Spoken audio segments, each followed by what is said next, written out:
This is Reimagining Higher Education, your go-to podcast with remarkable education leaders sharing personal stories from their experience in and around the sector, including reflection and hope for progress in the sector. With your host, Sir Eric Thomas, former Vice-Chancellor at the University of Bristol, President of Universities UK and Chair of the Worldwide University Network, and now Studiosity Advisory Board Member. Welcome.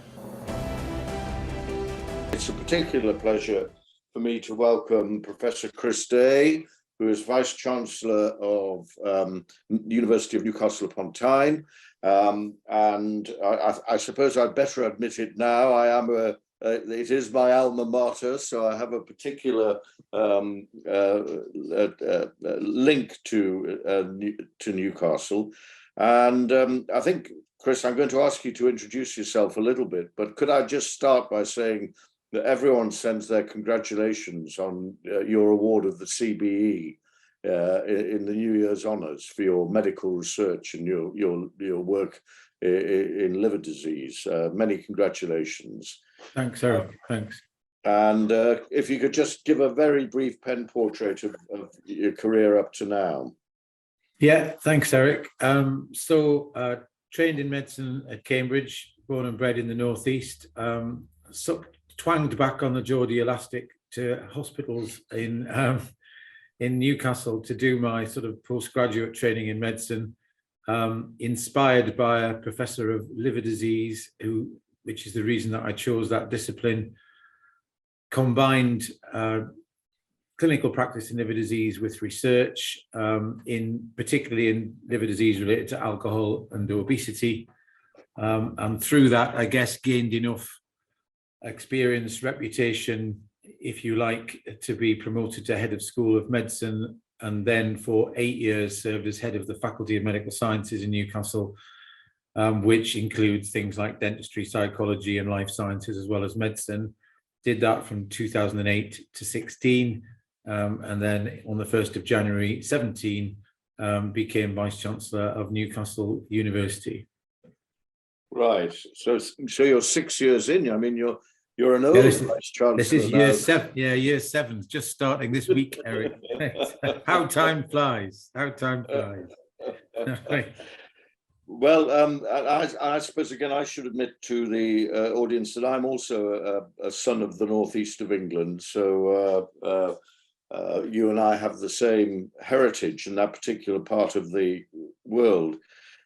One of the things that I thought I would explore with you, Chris, is the role of the university within its locality and how you operate that. I mean, whatever else you'd say about the northeast of England, it has a very particular culture. It's a very particular, very identifiable society with quite strong social norms and behaviours, probably as strong as anywhere in the United Kingdom. And how you interact with that and how you use that, and at the same time, you have a very big international profile, and I know you have campuses abroad, and how you use the sense of Newcastle internationally. If we could just explore that. No, it's an interesting question. In fact, it was the first question I was asked by the local newspaper, which you'll know very well, The Journal, who interviewed me the week I was appointed, and asked me that exact question. In fact, they presented it as a tension, and that I had to do one or the other, and which was I going to do? And so it is an interesting question. The answer, of course, that I'm sure you agree with me, is that we can do and absolutely must do both, and that actually both benefit from the other. And I'll try and put some flesh onto the bones of that comment. So, effectively, our job is to do, great education, isn't it? Produce worldly wide, well-trained graduates who go out into the world. That's one part of our job. And the other part of our job is to do research that advances various fields across academia, but hopefully increasingly has applications outside the university and benefits society. And I suppose, put very simply, on the education side, because our students necessarily come from this region, the rest of the UK, and also globally, that our education offering has to be appealing to and be appropriate to a population of students that comes from everywhere in the world.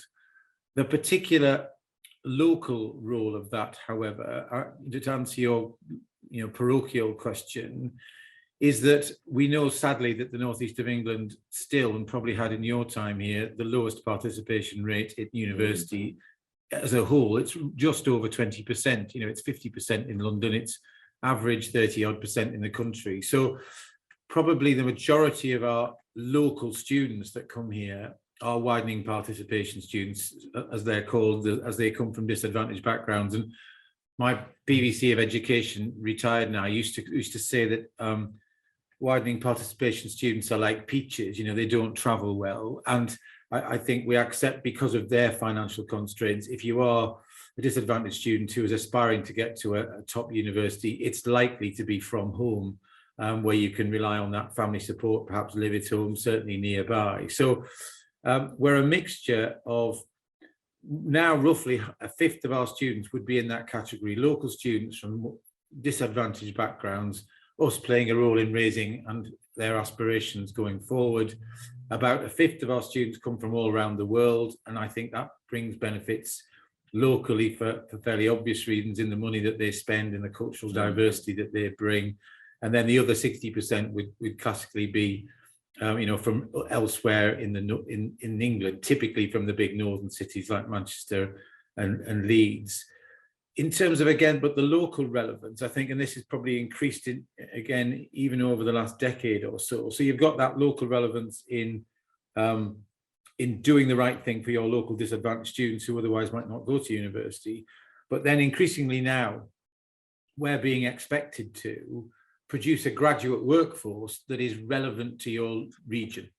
So, when we're thinking about the type of courses, the type of graduates, the type of skills we give them, we're talking, very regularly with the local commercial sector, either through their representative bodies like chambers of commerce or individually, and saying, what is it you need from these 21-year-olds at the moment for them to be fit for your workplace? What are the growth industries in the Northeast that we would like to power by producing the graduates? And you could argue, well, why would that matter for us? As long as our graduates go, somewhere in the world and get a job, we've done our job. But I think actually for the local economy, it's really important that us, as a big importer of students from outside the region, link with the commercial sector so that many of them stick and stay and stay. So that would be the sort of the education side. And I'm very happy to discuss the research side as well, Eric, but I'll perhaps stop there and see if you wanted to follow any of those points up.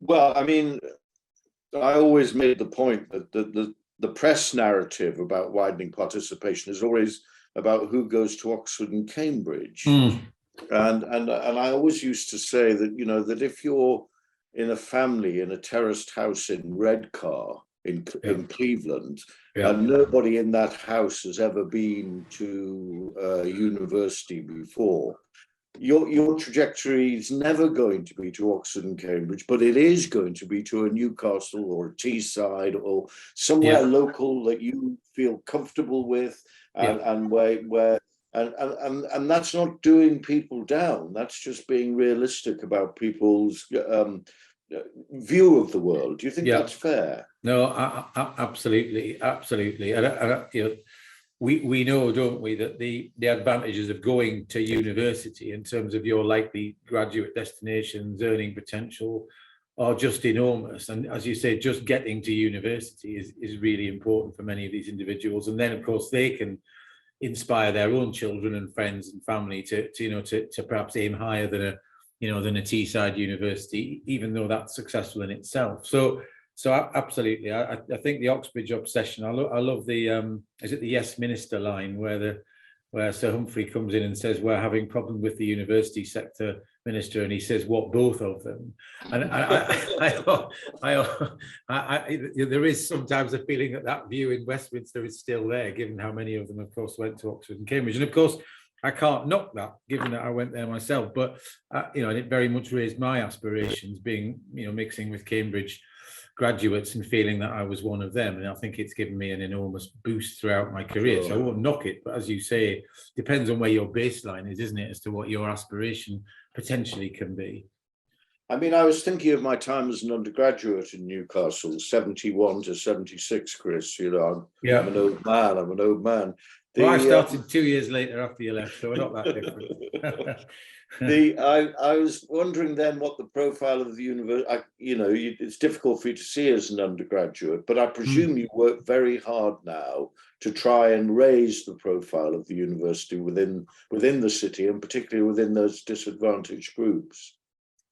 Yes, so I mean, on that last specific point, you know, we now actually lead several national initiatives, but also local initiatives. I mean, around getting out into the school system, raising aspirations, getting them onto campus, all of that work. And of course, some of it is very altruistic, because if we make a lot of effort in a school in Alnwick, which is, you know, 50 miles north of Newcastle, with probably, I guess, probably about a 10% participating rate in higher education, and some of them end up in Northumbria or Sunderland or even Leeds, I still think we've done our job. You know, this isn't just about getting students into Newcastle, but we've got a recent initiative that you know about, because you pointed me in that direction with the IntoUniversity partnerships, and I'm delighted to say that based on you connecting me with them, we opened our first IntoUniversity centre in about the most deprived part of the northeast that I'm aware of, which is a place called Walker near Newcastle, just up the river. We've already had, you know, 2,000 students gone into the programme. So this, for the listeners, is our centres in the middle of these deprived areas where university colleagues and students will go out and offer tuition, you know, at lunchtimes, during school holidays, in the evenings, to raise the aspirations and indeed the educational attainment of students that otherwise perhaps wouldn't have that. And the track record of these Into centres, which began in London, in deprived areas of London, is taking schools with, you know, less than 10% university participation up to 70 or 80% over not that long a period. And even the short period that we've been doing this, and we do it in partnership with Northumbria, the other university in Newcastle over the road, we've seen, you know, dramatic increases at that sixth formers applying to university. So that's a very specific initiative. You can't have an Into University centre everywhere, but in these very difficult to reach areas, I think they've been transformational in giving that really focused support. So that is absolutely part of, I think, what all universities should be doing, and particularly in the northeast, and I guess the southwest that you know well would be the other area, because I think we pretty much compete with the southwest in the league tables for which population is less likely to go to university. Yeah.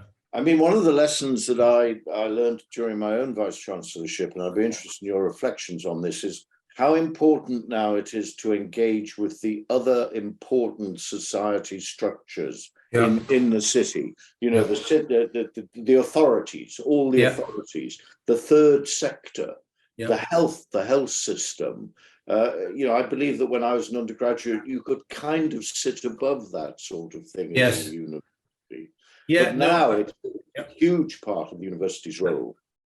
Absolutely agree. And, you know, you'll be aware of this term. I don't know who first first quoted it, but the so-called anchor institutions, you know, that which effectively to me and you mean the big employers in a region which are unlikely to move, like the university, like the hospitals, like the city council.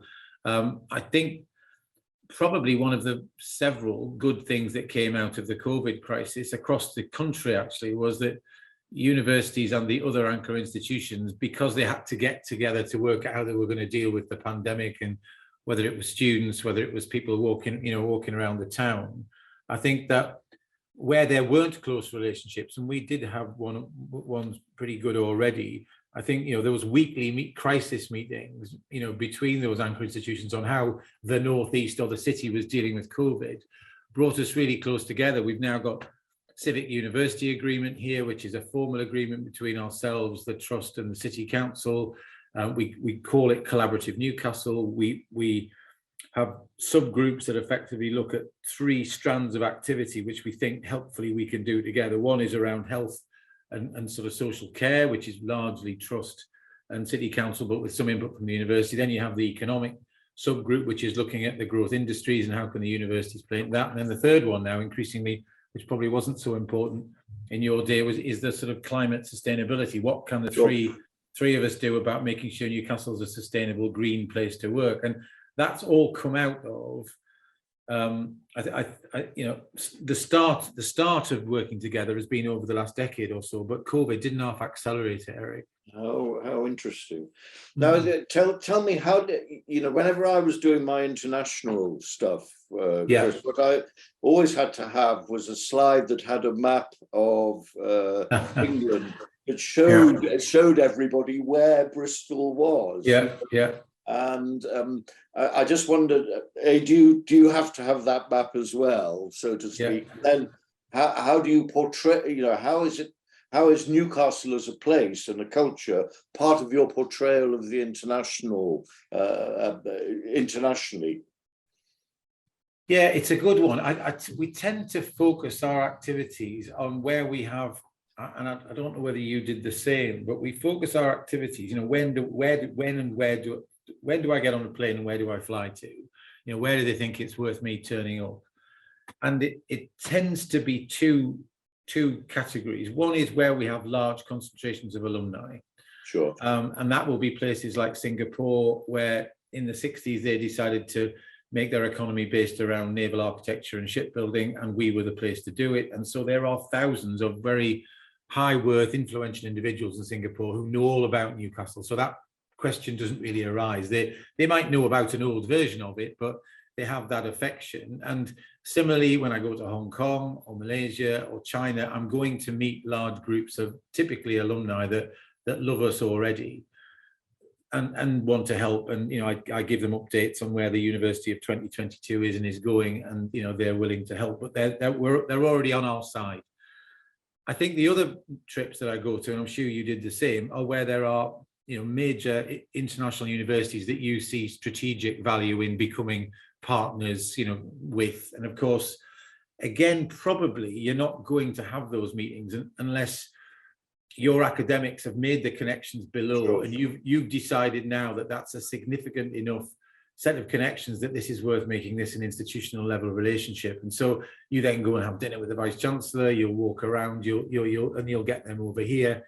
So again, they sort of build up over time, these things. And I guess those academic partnerships are very much based, aren't they, on your academic strength. They don't really care where you are. You could be in the middle of the North Pole. If you've got great engineers in aeronautics, like at Bristol, that's what they're coming to, that's what they want to speak to you about and who they want to work with you. So that old lovely Northeast culture and the history and the talk I've just given to new staff members that I give every 3 or 4 months, and talks about shipbuilding and Stephenson's rocket. And, I'm not sure how well that resonates with the international audience, who are either alumni and know all that and just want to help, or they're seeking us out now because they see great research here that they think will actually be good for them to partner with. They're a bit agnostic about where on our, as you know, in our little country, particularly if you're somewhere like US or or parts of Europe and South America, UK is so small, it's like a state of America, isn't it? So whereabouts on that state you happen to be, they're not really that bothered, to be honest. Absolutely. I always used to joke that my geographers used to tell me that the geography is the beginning, the middle, and the end of everything. Oh no, they're the same. They're still the same. In fact, there's quite a few geographers. There's a lot of geographers become vice chancellors, as you know. Yeah, and quite a lot of geographers who end up in Parliament. It's interesting because they do get a very broad education, don't they?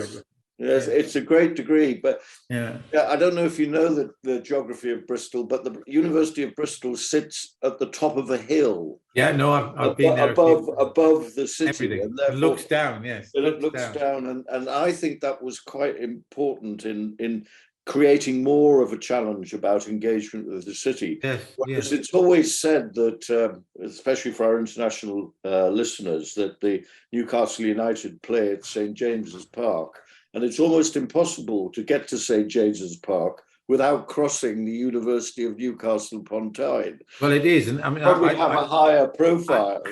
I talk about it a lot. That actually, I think we must be the only, if not one of a few, universities that can genuinely say that you can shout out of my window and speak to somebody in the hospital trust in the football ground and walking down the shopping street of Northumberland Street, and that, you know, they are genuinely within 500 yards of each other, and that concentration. And the city council, of course, which is 50 yards over the road, I can see into the CEO's window out of my window. So, you know, Newcastle's relatively small, but importantly, the anchor institutions are very concentrated in one geography. And, you know, so it is very easy to walk across between these things. I mean, when you're walking down the shopping street in Newcastle and, you know, a Newcastle United score, you can hear, you know, you don't have to look up on your phone, are we 1-0 up? You can hear that we're 1-0 up. And it's a huge draw for students, actually, when they come in on open days, you know, to be struck by they're not in the middle of a field in Warwick, or, you know, they're actually in the middle of the city, right in the city centre, next to the hospital and the football ground, you know, and the nightclubs. It's all here. It isn't, you know, we're a very non-dispersed city in many ways, aren't we, Eric? Yeah, absolutely. Yes, I can remember those goals being scored in my youth. And I mean, it's been a fascinating listening to how the city is woven into your university now, and how universities are such particularly universities in provincial cities, such an important part of the social structure, the cultural structure, and the economic structure. I mean, we haven't touched on it because, you know, it's such a big topic when we talk about, you know, what does the university do local, and I talked a lot about the graduates, but of course the other big thing we offer is the research and development. And, you know, a little bit by luck, but quite a bit by design, our research strengths now in things like health and data and energy and electrification are the very strengths of the, you know, the industry clusters that are growing up around us. So, but, you know, there's now a real, I can give you lots of good examples where industries have either been started up, grown, or indeed attracted to the region because of our researchers. And that knowledge exchange is playing out outside my building here to how the economy is going to recover, you know, from all of the bashes that it's taken. And that, say, some of that was just, you know, we just luckily happened to have a bunch of people in the chemistry department who've been working on battery technology for years, and now suddenly everybody wants to talk to them because of the growth in that industry. But I think even in the 6 years I've done it, there was a sort of slightly academic I don't know what's the word, snobbery about, well, we do this stuff and it might be relevant to industry, and if it is, that's great, but that's not my prime role. My job is to advance knowledge. And I think, you say, even in my 6 years, there is now a recognition that actually, you know what, for lots of us, our job is to do research which is directly impacting the economy or the people of the city. And that sort of getting away from the idea that applied research is dirty and, you know, in blue skies, discovery research is what the really clever people do. I think that spread has gone, really. I think things like the AstraZeneca vaccine, and that was really clever people in Oxford who actually did something that pretty quickly saved lives. I think all of that helped to break down this idea that universities are for clever people doing stuff in isolation, and then there's other people in companies who are doing proper research, you know, that has benefit. So I really welcome that, obviously. Yeah, I mean, in a sense, 'twas ever thus. I once did an exercise of looking at where university strengths were, particularly in provincial cities, and how they reflected the industrial strengths that were already there in the surrounding hinterland. So aeronautics was very strong at Bristol. What a surprise when you've got that whole aerospace industry in North Bristol, in Filton, you know. So it's two ways. The university feeds off the industrial strengths around it and also creates and adds to them. Yeah, absolutely. That relationship between the two, I think it's never been closer. And yeah, it looks like, from certainly things that they're saying, you know, George Freeman, who's the latest science minister, he has done it before, as you may know, so he does know something about it, and set up his own life sciences company, is now very much talking about the UK as a set of academic industrial clusters that together will produce the levelling up and the spreading of wealth beyond the southeast that they've been talking about for so long. And they're actually now explicitly talking about the role of the university sector in that, whereas previously they would talk about clusters as if universities didn't exist, which was slightly odd. Yes. Well, we've got about 10 minutes left, Chris, and this naturally follows on, if you don't mind, because it's so timely with you when you talked about your alumni internationally. With you, you're embarking on a major fundraising campaign for Newcastle, and yeah, I can say I'm delighted to be involved in it. And what do you think that fundraising campaign gives the university? How's it going to, in inverted commas, make a difference? I mean, it's money, but it's more than money. Yeah, it is. No, so I'm very much speaking to my teacher here, Eric.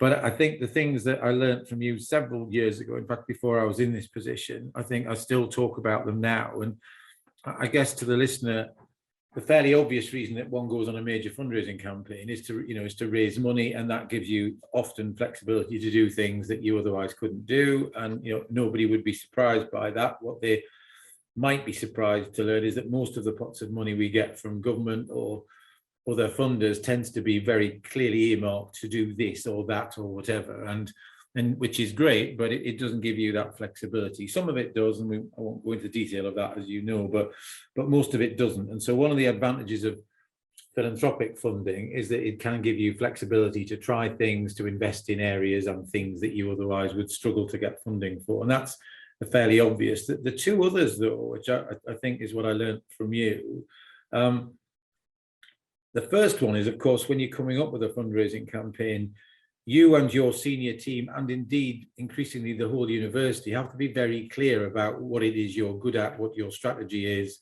And that, I think, is helpful for all sorts of reasons, internally and externally, to be forced to be clear about what it is the university. If the challenge I got at an interview actually for the Pro Vice Chancellor job from somebody you know very well, from John Saville, who was on the panel, who asked head of the MLC at the time, said to me, if Alan Shearer, in his, gave you £100 million in the medical school, what would you do with it? And of course, he wanted exactly that. He wanted me not to say, oh, we do lots of things, that we'd employ a few PhD students and get some new professors. He wanted me to be really explicit about what Newcastle Medical School's strengths were, and say we'd fund cancer, we'd fund rare diseases and mitochondria, etc. And so I think what this has forced us to do over the last 2 years, as we've been doing the preliminary work for the campaign, is be very clear about our strengths, and we've used that to make investment decisions out with the fundraising campaign, in hiring decisions, etc. So I think that the second benefit of a good, proper university fundraising campaign is it focuses your mind on what it is you're good at, and can look a donor in the eye and say, if you give this money, you're giving it into one of the best places in the world to do this. And then the third reason, of course, is, well, not of course, but perhaps less obvious, but probably as important, is that when you're talking to potential donors with this clear message about what it is we're good at, it may well be that probably the majority of those people will not give you any money, but all of them will now know about you, and they'll be very clear, and they will be talking to their friends and their dinner party guests and the ministers they bump into. And so I think it helps you spread that word, doesn't it, amongst the influencers about what it is the university is doing and is good at. Absolutely. I'll never forget Graham Henderson, who you may remember was Vice Chancellor of the University of Teesside. Yes, nice man, lovely man. And he was saying, he was about 7 foot tall. He was, yes, rugby player. And he said that, of course, for many of the alumni, they remember the University of Teesside 20 years ago as a series of porter cabins. Yes. And part of getting out and getting the message out was, well, look at these, look what your university is now. Not what it was when you were there. This is what it is now. Yes. And look how, and there's a big story to tell about your university that your alumni may not actually be all that cognizant of. And some of them get quite upset that it wasn't like it was. And my goodness, you've knocked our old hall of residence down and things. And you have to sort of gently explain to them that it's not really sensible to be living in halls of residence that were suitable for somebody in the 1960s. But I know exactly what you mean. I suppose that the people. I was going to say, I've just a really funny anecdote about universities and their estate, which your listeners, I'm sure, will find amusing. Your listeners may know that Prince Charles was sent to the University of Aberystwyth before he became the Prince of Wales to learn how to be Welsh effectively, and it was depicted very carefully in The Crown, the Netflix series The Crown, and I know the Vice Chancellor of Aberystwyth very well, and they filmed those scenes with Charles being at Aberystwyth in the University of Aberystwyth, and they turned up to the University of Aberystwyth to find where his room was, with a whole load of decorators and lots of photographs to redecorate his room in the accommodation in the way it was in 1965, to discover that it wasn't any different. And the decorators were sent away because it was exactly as he was. The same as it was. Yeah, exactly. So you don't always change everything. I was thinking that, if people who are thinking of starting a fundraising campaign were asking advice from you, Chris, one of the things that I'm sure they would say, particularly around the senior level, is, how do you bring your governing body on board? How do you explain to them actually that it's going to take time, and it's going to take investment, and it's going to take patience to, that I think is one of the great challenges of it, isn't it? It is. I mean, I think, if you've got the right people in your governing board, they've probably been involved with other similar fundraising, either their own or other organizations, so they probably understand it. I mean, the real reason, apart from the fact that one always needs one's governing board behind them, as you know, is that you can't do this with two men, 3 women and a dog. You do need a serious team of fundraisers and people who manage your alumni relations, and that needs some speculation. You've got to invest money before the money starts to increase, and so one of the problems I've encountered is having, until fairly recently, a finance director who just did not believe that if the university invested in 20 more people in advancement, that would bring in benefits. And so now that that's changed, I've been able to win that argument with him and the governing board, to convince them that our new director of advancement, say new, it's 2 years now, but needs a team of good people around him. And how did I win that argument? Well, I won the argument because universities like Bristol and King's have shown very clearly there is almost a straight line between correlation between how much you invest in advancement teams and how much money you raise. And it must be one of the most easy, I think, investment arguments to make, that if you invest X pounds in staff in advancement, you will get X times Y back. And I was able to convince them. Now, of course, you can only do that for so long. And if our line of increased investment in the team equals increased income coming in, is not straight, they will be down on me fairly quickly. But we're in a honeymoon period where, with a clear story, evidence from other universities and indeed our own about growth in advancement team equals growth in income, we've won the argument at the moment. We now have to deliver that. And if we deliver that, I'm sure we'll be able to make an argument, as other universities have, to continue to invest in more staff, because they will keep bringing in at least their salary, one would hope at least their salary, but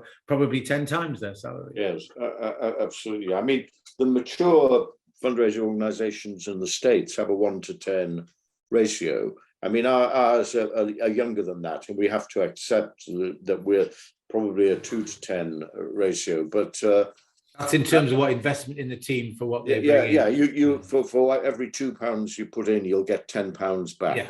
Yeah. Finally, the other thing is to prepare the university and your governing body for the times when it's rough, and you've done 4 months and there's not been a big donation, and people are wondering, if it's worth it.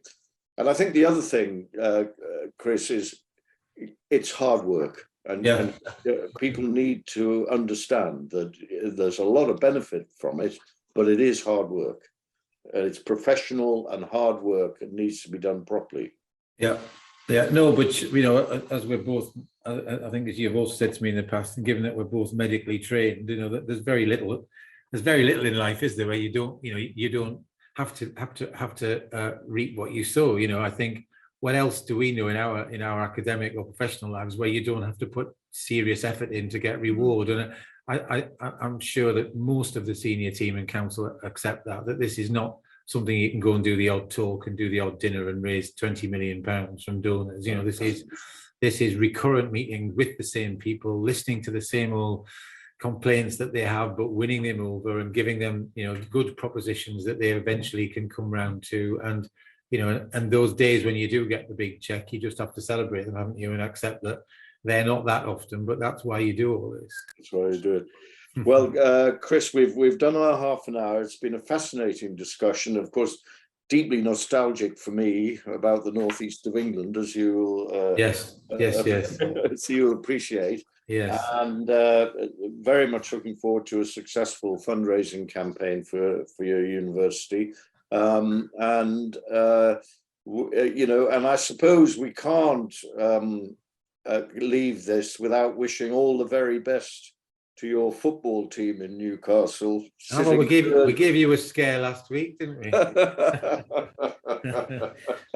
And one day I'll persuade you to get that box at St James's Park for the university. Yes. But yes. we had one for one season, but only because an alumnus basically lent us half of his for one season. But at the end of that season, he was so fed up with the then owner, Mike Ashley, he gave it up. So we had half a box for a year. Right.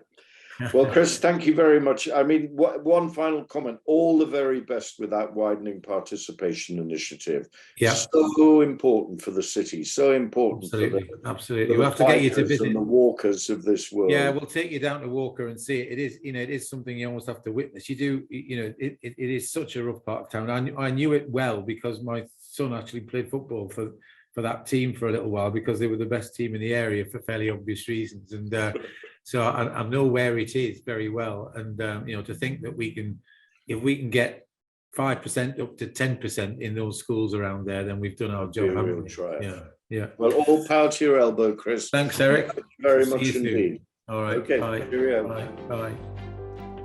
Visit studiosity.com/Students First for the next Students First Symposium, an open forum for faculty, staff and academics to candidly discuss and progress the issues that matter most in higher education.